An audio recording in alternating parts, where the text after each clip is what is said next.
If your public profile is not showing on Snapchat, here's what you need to do.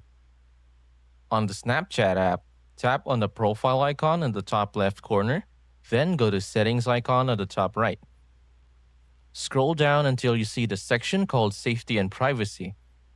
Look for an option related to profile settings or something like Public Profile and tap Privacy Center.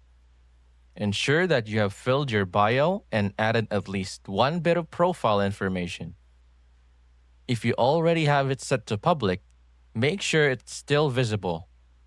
Close the Snapchat app, go to the App Store for iPhone or Google Play for Android.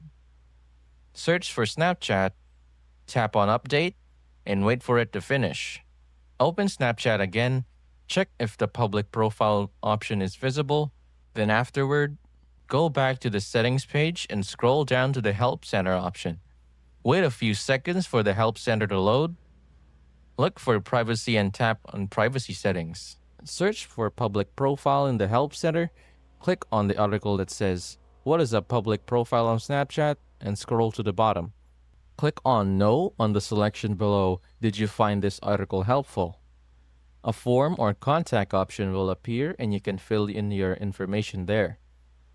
If the public profile isn't showing, Snapchat support will contact you through email. They may ask more information or tell you why this feature is missing.